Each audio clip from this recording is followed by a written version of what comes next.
এক কাপ চা পাওয়া যাবে? তার পাওয়া যাবে বই কি। সাত সকালে উনুন ধরিয়ে চা বসিয়েছি, এখনই তো সবাই চলে আসবে। চা আর দুটো বিস্কুট দিও, নিয়ে যাব। নিয়ে যাবে? কার জন্য? সেই পাগলি বুড়িমা আবার এসেছে, বটগাছটার তলায় বসে আছে, মনে হলো কিছু খায়নি। ও, তাই বুঝে চা বিস্কুট নিয়ে যাওয়া হচ্ছে। ভালো ভালো, তবে এই বুড়িকে আমার কিন্তু ঠিক পাগল মনে হয় না। ছন্ন ছাড়া থাকে ঠিকই, তবে কথাবার্তা শুনে তো পাগল মনে হয় না। মাঝে মধ্যে আসে, 2-4 দিন থেকে আবার কোথায় যে উধাও হয়ে যায়, থাকা খাবার কিছুরই ঠিক নেই। আসুক আজ প্রধান মশাই, একবার খোঁজ খবর নিয়ে দেখলে হয়। এই নাও চা আর বিস্কুট। না না, পয়সা দিতে হবে না, নিয়ে যাও। সত্যি কাকা, আমাদের গ্রামের এই পঞ্চায়েত অফিসের তোমরা সবাই কত ভালো। তুমি, হরিহর কাকু, সমাধান চাচা। ঠিকই বলেছো, ওনারা দুজন খুবই সজ্জন ব্যক্তি। আমি তো ওনাদের ছায়ার মতো থাকি। এই নাও বুড়িমা চা, দুটো বিস্কুটও এনেছি। চা এনেছিস বাপু? তা ভালোই করেছিস, বড় ভালো ছেলে রে তুই। তোমার বাড়ি কোথায় গো বুড়িমা? কে কে আছে বাড়িতে? আমার বাড়িও নেই আর আপনজনও কেউ নেই। যেখানে মন চায় থাকি কদিন, যা জোটে তাই খাই। এখান থেকে আবার চলে যাবে? হ্যাঁ বাপু, আমি এক জায়গায় বেশি দিন থাকি না। কোথায় যাবে ঠিক করেছো? না না, আজ তো এখানে, কালকেরটা কাল দেখা যাবে। সত্যি বুড়িমা, তোমার মতো কাউকে দেখিনি আজ পর্যন্ত। আমি এখন যাই, দুপুরে পারলে কিছু খাবার দিয়ে যাব। আচ্ছা বাপু, আচ্ছা, খাবার জুটলেও ভালো, আবার না জুটলেও ভালো, যা আছে কপালে। হ্যাঁ বলো দিনু, কি বলতে এসেছো? আগে কর্তামশাই খুবই দুশ্চিন্তায় আছেন, একবার আপনাদের সঙ্গে দেখা করতে চাইছেন। কেন, কি হয়েছে মল্লিক বাবুর? শরীর ঠিক আছে তো? আগে চাচা, কর্তামশাইয়ের শরীর আর মন দুটোই ভালো নয়। বেশ কয়েকদিন ধরে আহার নিদ্রা দুটোই প্রায় ত্যাগ করেছেন। ডাক্তার দেখিয়েছেন নিশ্চয়ই? হ্যাঁ, গৃহ চিকিৎসক তো ওষুধপত্র সবই দিয়েছেন, কিন্তু কর্তামশাইয়ের উন্নতি তেমন হচ্ছে না। আজ সকালে বললেন আপনাদের সাথে একবার দেখা করতে চাই, তাই পাঠালেন আমাকে। কিন্তু দিনু, আমাদের পক্ষে তো পঞ্চায়েত অফিস ছেড়ে ওনার সঙ্গে দেখা করতে যাওয়াটা অসুবিধাজনক, তাই না চাচা? তা বটে, সবার বাড়ি বাড়ি গিয়ে তাদের অসুবিধার কথা শোনা তো বাপু সম্ভব নয়, তাতে বিস্তর সময় নষ্ট। না না, আপনাদের যেতে হবে না, কর্তামশাই নিজেই আসবেন দেখা করতে। উনি শুধু আপনাদের দুজনকে থাকার জন্য অনুরোধ করেছেন। তাহলে তো কোনো অসুবিধাই নেই। কবে আসতে চাইছেন উনি? কাল সকালে, হাতে একটু বেশি সময় নিয়েই আসবেন বলেছেন। অনেক সলা পরামর্শ আছে আপনাদের সঙ্গে। আচ্ছা ঠিক আছে, কাল সকালে আমি আর হরিহর দুজনেই থাকবো। আসতে বলো মল্লিক মশাইকে। খুব উপকার হবে। আচ্ছা আমি চলি, কর্তামশাইকে গিয়ে বলি, উনি খুবই চিন্তায় আছেন।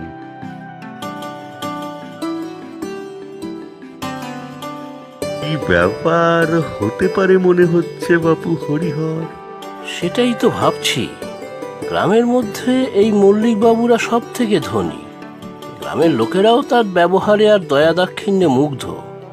একটি মাত্র ছেলে আর একটা নাতি, কে জানে ওনার কি বিপদ। ঠিকই বলেছ হরিহর, আমিও তো কোনো কারণ খুঁজে পাচ্ছি না। তবে বয়স হয়েছে তো, জায়গা জমি সম্পত্তি এসব নিয়ে বিব্রত থাকাটা স্বাভাবিক। আসুক তো দেখি কাল। এই যে আপনাদের চা। চাচা, চিনি কিন্তু একটু কমই দিয়েছি। ভালোই করেছো বাপু বনমালী, বয়স হচ্ছে তো, চিনি একটু কমই ভালো। তবে চিনি বেশি হোক বা কম, বনমালীর হাতে চায়ের স্বাদই অসাধারণ, একেবারে। লাজবাব। আপনাদের ভালো লাগলেই আমি খুশি। ও হ্যাঁ, একটা খবর দেওয়ার ছিল। কি খবর বনমালী? আবার কোনো ঝামেলা নয় তো? আগে না, সেরকম কিছু ঝামেলা নয়। তবে সেই বুড়িটা আবার এসেছে। সকালে বঙ্কা চা বিস্কুট নিয়ে গেল খাওয়ানোর জন্য। বুড়ি মানে সেই বুড়িমা যে মাঝে মধ্যে আসে আবার নিজের মতোই হঠাৎ করে চলে যায়? হ্যাঁ কর্তামশাই। সে তো ভারী নিরীহ, কারো কোনো সাথে পাচে নাই। ভাবছি চাচা, ওনার জন্য যদি কিছু একটা স্থায়ী ব্যবস্থা করা যেত তাহলে খুব ভালো হতো। বুঝলাম। বলুন মল্লিক বাবু, কি করতে পারি আপনার জন্য? আমি খুব সংকটে আছি। আপনারা দুজনেই খুবই বিচক্ষণ আর বুদ্ধিমান। ভাবলাম আপনাদের পরামর্শে যদি আমার এই বিপদ দূর হয় তবে। আপনি নিঃসংকোচে আপনার অসুবিধার কথা বলুন, আমরা যথাসাধ্য চেষ্টা করব আপনার সমস্যা সমাধান করার। সে তো জানি, আপনি হলেন গ্রামের সমাধান চাচা। সব সমস্যারই সমাধান আপনার কাছে। তবে আমার সমস্যা বড়ই অদ্ভুত। জানি না আপনাদের কাছে এর সমাধান আছে কিনা। আপনি নিশ্চিন্তে থাকুন, আমাদের এই করিম চাচাকে সবাই সমাধান চাচা কি শুধু শুধু বলে। সব সমস্যার সমাধান এই চাচার কাছে রয়েছে। এসব বাপু তোমাদের বাড়াবাড়ি। আমার মাথায় সব সমস্যার সমাধান করে, আমি নিজে তো নিমিত্ত মাত্র। আর আমার মাথা তাজা করতে চাই একটি জিনিস। বুঝেছি চাচা, বনমালীর হাতের চা। বনমালী, এসে গিয়েছি বাদান মশাই, এই নিন চা। বাঁচালে বাপু। আহা, বনমালীর হাতে চা। আচ্ছা মল্লিক মশাই, বলুন আপনি এবার। হ্যাঁ হ্যাঁ, বলছি। আপনারা তো জানেনই এ জীবনে ধন সম্পত্তি কিছু কম উপার্জন করিনি। রোজগারও যেমন করেছি তেমনি দুহাতে খরচও করেছি। সে আপনার সুনামও তো কম নয়। গ্রামের লোকজনের জন্য আপনি অনেক করেছেন, সব রকম সেবামূলক কাজেই আপনাকে পাশে পাই আমরা। অনেক গরিব দুঃখীদেরও আপনি সাহায্য করেছেন। এই সব আমি কর্তব্য বলেই মনে করি। ভগবান যেমন দিয়েছেন আমাকে, অন্যদের হয়তো তেমনি দেননি। আপনার একমাত্র ছেলেও তো আপনার কারবার দেখাশুনো করছে, নাতিও তো স্কুলে ভালোই পড়াশুনো করছে শুনলাম। তা ঠিক, এদের নিয়েও আমার চিন্তা নেই। তাহলে কি বয়সজনিত রোগ ভোগ নাকি মৃত্যু ভয়? না না, মৃত্যু ভয় আমার নেই। যা অবশ্যম্ভাবী তাতে আর নতুন করে ভয় কি? ভয় আমাকে নিয়ে নয়, আমার ভবিষ্যৎ প্রজন্মের জন্য। ভবিষ্যৎ প্রজন্ম? ঠিক বুঝতে পারলাম না তো। উত্তরাধিকারী নিয়ে, জমি জমা সম্পত্তি নিয়ে কলহ। কিন্তু আপনার তো একটি ছেলে, তাহলে? না, ঠিক সেরকম নয়। সম্পত্তি নিয়েও কোনো বিবাদ নেই, আর সম্পত্তির পরিমাণও তো কম নয়। তাহলে যতদূর জানি যা সম্পত্তি আছে আপনার, তাতে 7 পুরুষ আপনার হেসে খেলে কাটিয়ে দেবে। হ্যাঁ হ্যাঁ, এটাই তো আমার চিন্তা। টাকা পয়সা নয় ছয়ের ভয়? না না, ভাবুন তো একবার, আমার ছেলে নাতি 2 পুরুষ, তারপর মাত্র 5 পুরুষ, তারপর কি হবে? উফ, ভগবান! কি হবে মানে? রাজার হালে থাকবে আপনার 7 পুরুষ। সে তো মাত্র 7 পুরুষ, তারপর 8ম পুরুষ, 9ম পুরুষ, তাদের কি হবে? হায় হায় হায়, কি যে করলাম সারাটা জীবন! আরো ধন সম্পত্তি বাড়ানোর দরকার ছিল। চাচা, মল্লিক বাবুর কথা তো আমি ঠিক বুঝতেই পারছি না। আমি মনে হয় কিঞ্চিত বুঝতে পেরেছি। মল্লিক বাবুর মনে হচ্ছে ওনার জমানো ধন সম্পত্তি অপ্রতুল, মাত্র 7 পুরুষ পর্যন্ত চলবে এই ধন সম্পত্তিতে।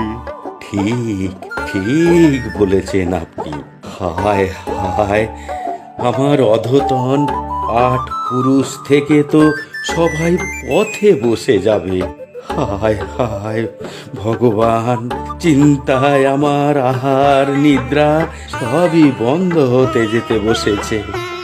অষ্টম পুরুষের চিন্তায় আপনার ঘুম হচ্ছে না, আশ্চর্য। আপনাদের আমার কথা আশ্চর্য মনে হতেই পারে, তবে আমার কাছে এটাই ধ্রুব সত্যি। কিছু একটা উপায় করুন আপনারা। চাচা, কি সমাধান এই সমস্যার? আমার তো বিষয়টা সমস্যাই মনে হচ্ছে না। 7 পুরুষ মানে তো বহু বছরের ব্যাপার। অতদিনের পরের ব্যাপারে এখন চিন্তা করে লাভ কি? না, আপনারা আমার উৎকণ্ঠার কারণ তো বুঝতেই চাইছেন না। এখানে বসে আমার আর কোনো লাভ নেই। দিনু দিনু, বাড়ি যাব আমি। আছে আছে, উপায় আছে আপনার সমস্যা সমাধানের। তবে যা বলবো আপনাকে তাই করতে হবে কিন্তু। আছে, উপায় আছে। বাঁচালেন আমাকে। আর হ্যাঁ, যা করতে বলবেন আমি তাই করব। আপনি শুধু আমাকে এই দুশ্চিন্তা থেকে মুক্ত করুন। ঠিক আছে বাবা জীবন হরিহর, তোমাকে বাপু একটা কাজ করতে হবে। হ্যাঁ বলুন চাচা, কি করতে হবে? একটু খোঁজ নেওয়াও তো সেই বুড়ি যে গ্রামে গ্রামে ঘুরে বেড়ায়, সে এখন কোথায় আছে?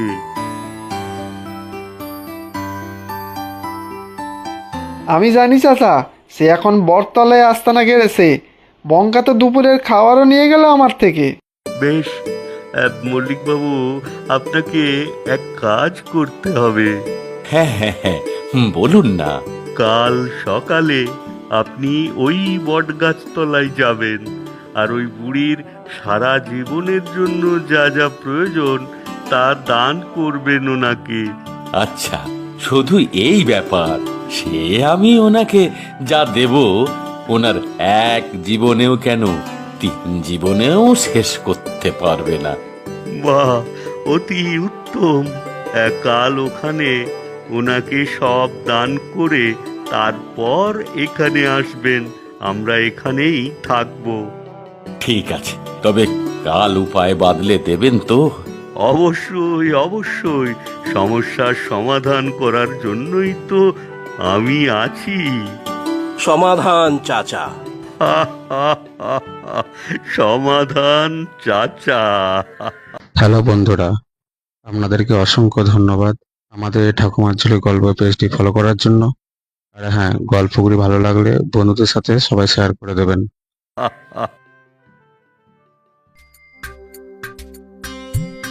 ও বুড়িমা, বুড়িমা, ওঠো ওঠো, দেখো কর্তামশাই এসেছেন। হ্যাঁ, কে গো বাছা?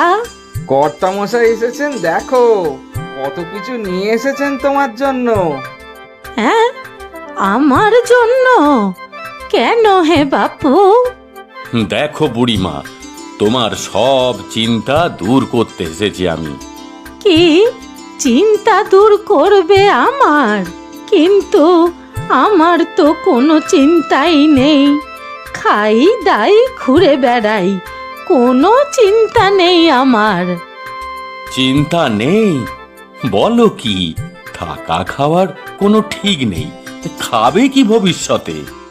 না হে বাপু, খাওয়া পেলে খাবো, না পেলে খাবো না, তাতে আর চিন্তা কি?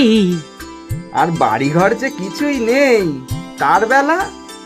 বাড়ি ঘর নেই তো কি, এই মাটি আছে, আকাশ আছে, বাতাস আছে, আর কি চাই?